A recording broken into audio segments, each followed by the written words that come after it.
श्री राम उच्च माध्यमिक विद्यालय गंगापुर सिटी की ऑनलाइन क्लासेस में एक बार फिर आप सभी का स्वागत करता हूं। आज हम ऑनलाइन क्लासेस के अंतर्गत जो टॉपिक पढ़ने जा रहे हैं वो वैसे तो सभी के लिए महत्वपूर्ण है। इसके बगैर हमारा सभी क्लासों में, चाहे वो 5th क्लास 6th 7th सबों में जो हमें गुणनखंड काम में आते हैं आगे तक क्लासेस में। तो आज जो हमारा टॉपिक है वो क्या है? गुणनखंड, फैक्टर्स। तो आज हम देखेंगे फैक्टर्स किस तरीके से करते हैं।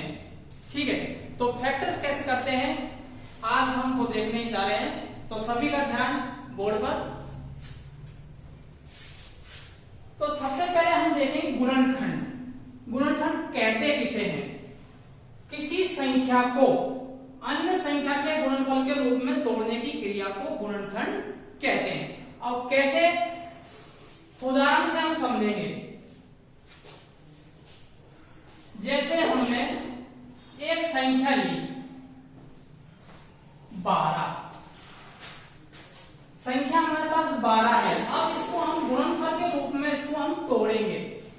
कैसे? अब हम इसमें देखें किस किस संख्या का इसमें भाग जाता है।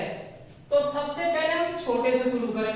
तो सबसे पहले छोटी संख्या 1, तो 1 का सभी में जाता है 1। फिर देखें 2, तो 2 का भी जाता है। फिर 3 का जाता है। 4, 5 का नहीं। 6 में देखिए 6, 7, 8, 9, 10, 11। फिर किसका जाएगा? 12। एक उदाहरण और देखें फिर और अच्छा समझ में आएगा। हमने दूसरी संख्या ले ली, मान लीजिए 24 ही ले लेते हैं। ठीक, इसमें फिर से हम भाग छोटी संख्या शुरू करें। 1, 2, 3, 4, 6, 8 के बाद 9 का नहीं जाता, 10 का, 11, 12 और 12 के बाद 24। अब यहां पर एक चीज आप देखें कि ये जो हमने इसके जो गुणनफल के रूप में जो खंड किए हैं इनमें ये जो संख्याएं 1, 2, 3, 4, 6, 12 ये गुणज है। गुणज के रूप में किसका? इस संख्या का। जैसे मान लीजिए 2, तो 2 का गुणज किया हमने तो 2 6 12 आया, तो ये गुणज के रूप में हो जाएगा। अब इसमें ये देखें एक संख्या तो ये 1 और ये 12। अब इससे हमें क्या समझना है कि एक तो संख्या 1 और एक स्वयं वह संख्या कौन सी जिसका हम गुणनखंड कर रहे हैं, तो वह संख्या उस संख्या का गुणनखंड होती है। यानी कौन सी? एक तो 1 और एक वह स्वयं संख्या। इसी प्रकार इसमें देखेंगे तब भी वह 1 और 24, तो ये क्या है? 1 और 24 यानी वह स्वयं संख्या और एक हमेशा और हमेशा उस संख्या का गुणनखंड होती है। अब 1 सबसे छोटा गुणनखंड है और जो खुद जो स्वयं संख्या है वो सबसे बड़ा गुणनखंड है। ठीक है, पहली बात तो ये हुई। अब दूसरा हम देखें कि अभाज्य गुणनखंड। तो अभाज्य गुणनखंड करने से पहले हम संख्याएं समझ लें, अभाज्य संख्याएं और भाज्य संख्याएं। तो अभाज्य संख्याएं कौन सी संख्याएं होती हैं? तो अभाज्य संख्याएं कौन सी होती हैं? जिसके सिर्फ और सिर्फ 2 ही गुणनखंड होते हैं। कितने होते हैं? सिर्फ और सिर्फ कितने? 2 ही गुणनखंड होते हैं। कौन कौन से? ये मैंने लिखी अभाज्य संख्याएं।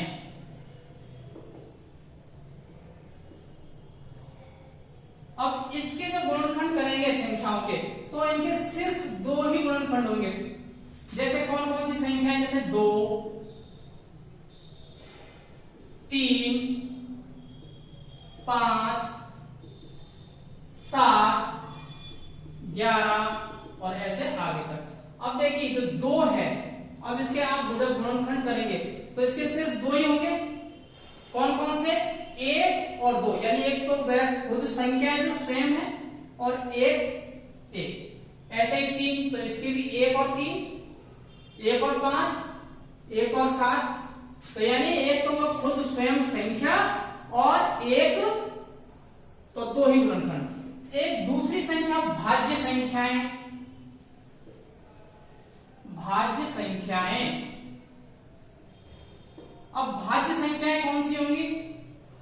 ऐसी संख्याएं जिनके जब गुणनखंड हम करें तो दो या दो से अधिक प्राप्त होते हैं। दो या दो से अधिक प्राप्त होते हैं। 4, 6, 8, 9, 10, इस प्रकार आगे तक। जब हम इनके गुणनखंड करेंगे, जैसे 4 है तो 4 का हमने गुणनखंड किया तो कौन कौन सा आएगा? 1, 2 और स्वयं 4। इसी प्रकार जब हम इनके गुणनखंड करेंगे तो हमेशा हमेशा इनकी संख्या कितनी आएगी? या तो 2 या 2 से अधिक। तो ऐसी संख्याएं भाज्य संख्याएं, और ऐसी संख्याएं जिनके गुणनखंड सिर्फ और सिर्फ दो ही होते हैं, एक तो वह स्वयं संख्या और एक, तो उन संख्याओं को अभाज्य संख्याएं कहते हैं। तो ये तो गुणनखंड और ये संख्याएं। अब आता है अभाज्य गुणनखंड। अभाज्य गुणनखंड किसे कहते हैं? किसी संख्या के गुणनखंड अभाज्य संख्याओं के रूप में करना। कैसे? ऐसे रूप में करना। जब हम उसको करेंगे तो सिर्फ दो ही गुणनखंड होते हैं, तो हम जब ऐसी संख्या हमें दे दे बड़ी से बड़ी, तो हम उस विधि से करें, अभाज्य विधि से, तो ऐसे को हम बोलते हैं अभाज्य गुणनखंड विधि। ठीक है, तो आज हम जो सीखेंगे दोनों ही विधियों को हम करना सीखेंगे। अब अभाज्य गुणनखंड विधि का मैं दो आपको उदाहरण देते हैं, उसके बाद आप समझेंगे। जैसे मान लीजिए हमने एक तो लिया 24, ठीक है। अब 24 के हमें क्या करना है? अभाज्य गुणनखंड। तो अभाज्य गुणनखंड जब हम करें, जैसा कि हमने सीख रखा है, अब जब हम भाग लगाएं तो मैंने पहले भी बता रखा है कि सबसे पहले छोटी संख्या से शुरू करें। अब छोटी संख्या आप कहेंगे एक का सब में भाग जाता है, उससे जस्ट बड़ी 2 का लगा दीजिए आप। 2 का आपने 24 में भाग लगाया, कितनी बार गया? 2 एकम 2, 2 दूनी 4, यानी 12 बार। अब फिर देखिए 12, अब इसमें फिर लगाए। अब यदि 2 का जा रहा है तो फिर कंटिन्यू करें, और नहीं तो फिर अगली संख्या 3 कर दें। तो 2 का जा रहा है, 2 का लगाया, कितनी बार? 6 बार। फिर देखिए फिर किसका जा रहा है? 2 का फिर जा रहा है, 2 का दे दीजिए, 2 3 6। अब यहां पर आ गया 3। अब 3 में 2 का जाएगा नहीं, तो हम क्या करें? नेक्स्ट संख्या ले लें, उससे जस्ट बड़ी 3 का जा रहा है, ये 3 एकम 3। जैसे ही नीचे 1 आ जाए तो इसका मतलब हमारे यहाँ पर हमने जो गुणनखंड किए पूरे हो गए। अब ऐसा नहीं है सिर्फ 24 का ही, हम इस प्रकार दो संख्याओं को निकाल सकते हैं, 3 का भी निकाल सकते हैं। तो 24 के जो अभाज्य गुणनखंड होंगे वो क्या होंगे? 2 गुणा 2 गुणा 2 और गुणा 3। 2 गुणा कैसे करेंगे? ये भी देखिए, अब हम करेंगे 2 दूनी 4, यहां पर हमारा 4 हुआ, फिर 4 दूनी 8 और 8 तिया 24, ऐसे 2 दूनी 4, 4 दूनी 8, 8 तिया 24। ठीक है, अब हम इसके आगे करेंगे। अब हम इन्हीं से संबंधित क्वेश्चन देखेंगे और आगे निम्न संख्याओं के सभी गुणनखंड ज्ञात कीजिए। पहली संख्या हमारे पास है 48। तो 48 के हम गुणनखंड कैसे करेंगे? अभाज्य विधि से नहीं, गुणनखंड विधि से। कैसे करेंगे देखिए, इसका हमने सॉल्यूशन लिखा। 48 के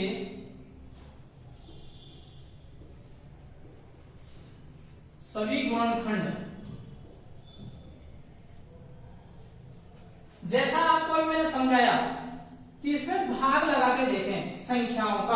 कि कौन सी संख्या का भाग जा रहा है। तो सबसे पहले आप देखें 48 बराबर, तो 48 में किसका भाग जा रहा है? एक का, एक गुणा 48, फिर लगाए इससे जस्ट बड़ी 2 का, कितनी बार जा रहा है? लगाओ 24 बार।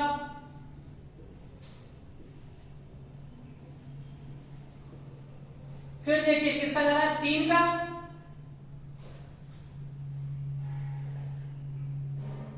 3 एकम 3 बचा 1, 3 6 18 यानी 16 3 48। फिर देखिए 4 का, 4 एकम 4, 4 दूनी 8 यानी 12 चौक 48। अब देखिए 5 का जा रहा है क्या? तो 5 का नहीं जा रहा, 5 का भाजक का नियम पर जानते हैं 0, या तो पीछे 0 हो या 5 हो। और फिर देखें 6 का, 5 6 का जा रहा है, कितनी बार जा रहा है? 8 बार, 6 अट्ठे 48। फिर देखिए 7 का जा रहा है, नहीं तो फिर देखिए 8 का जा रहा है।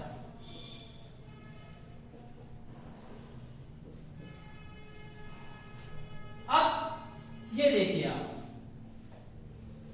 6 8 यानी 6 का भाग गया और 8 का गया, तो 6 और 8 आगे।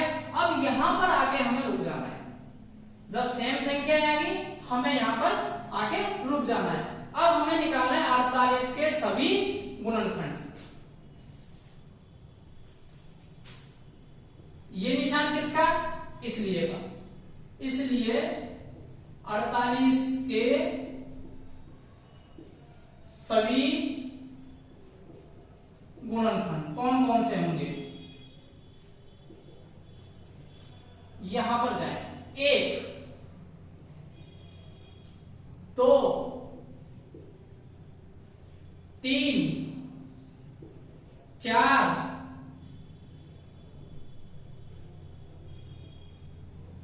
6 के बाद 8। अब 8 के बाद देखें कैसे जाओगे आप? ऐसे ऊपर में, तो 6 के बाद क्या आया? 8 के बाद 12 के बाद 16 के बाद 24 और 24 के बाद 48। कैसे गए हम? पहले आए हम यूं और फिर कर देंगे, ठीक है। इसको और देखें एक बार और अच्छे समझ में आएगा। 28 के हम सभी गुणनखंड करें, 28 के सभी गुणनखंड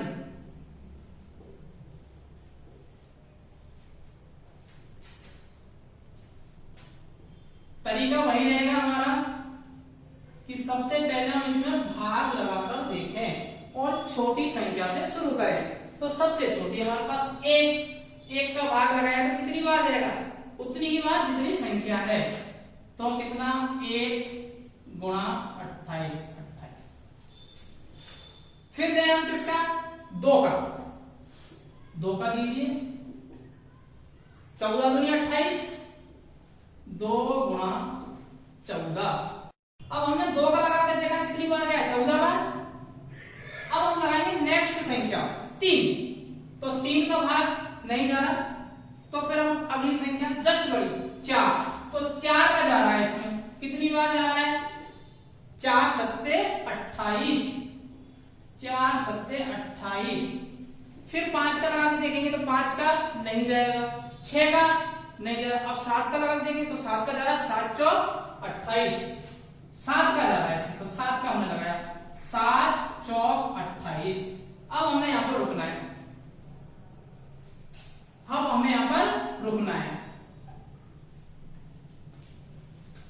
4 7 7 4 रिपीट हुआ, यहां पर आके रुक जाना है। अब हम इसके गुणनखंड लिखेंगे, तो कैसे लिखेंगे? जैसा हमने यहां लिखा ऐसे ही। 28 के सभी गुणनखंड कैसे होंगे? 28 पहले तो हम आएंगे यूं,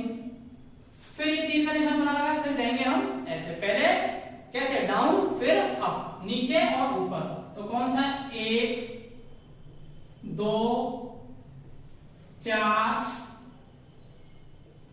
7, अब देखिए 7 आ गया, 7 के बाद कौन सा आएगा 14, 14 के बाद वह स्वयं संख्या 28। ठीक है, आया समझ में यहां तक। अगला क्वेश्चन देखें, इसमें पूछा है गुणज। क्या पूछ रहा है हमसे? गुणज। गुणज का मतलब गुणा करते जाओ, गुणा कैसे, जैसे पहाड़े नहीं बोलते अपन, सेम वैसे। निम्न संख्याओं के प्रथम 5 गुणज, कितने? 5 संख्या हमारे पास 7 के प्रथम 5 गुणज। पहाड़ा बोलना सीधा सीधा, पहले मैं समझा देता हूं आपको। जैसे 7 को हम किससे गुणा करें? 1 से किया जब तो 7 ही आएगा, फिर किससे करेंगे? 2 से, 3 से, 4 से और 5 से। 7 एकम 7, 7 दूनी 14, 7 तिया 21, 7 चौक 28 और 7 पंजे 35।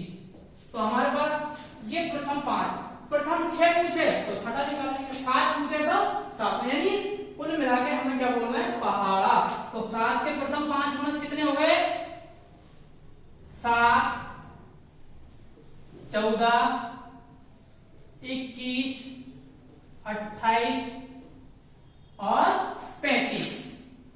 नेक्स्ट इसको और देखें ताकि अच्छा समझ में आए आपको। यहां हमने 7 के निकाले, अब निकाले 15 का। तो 15 का हमें प्रथम 5 गुणज निकालने हैं। 15 के प्रथम 5 गुणज अब हम सीधा निकाल रहे हैं। कैसे? इक्वल टू निकालिए, पहाड़ा बोलिए सीधा। 15 एकम 15, 15 दूनी 30, 15 तीन 45, 15 चौक 60 और 15 पंजे 75। देखिए 5 हो गए क्या? 1 2 3 4 5, ये प्रथम है। अगर हमसे 6 पूछता तो अगला निकाल लेते, 7 तक 8 9 जितने भी पूछे। ठीक है, यहां तक समझ में आया। इसके बाद अब नेक्स्ट देखेंगे।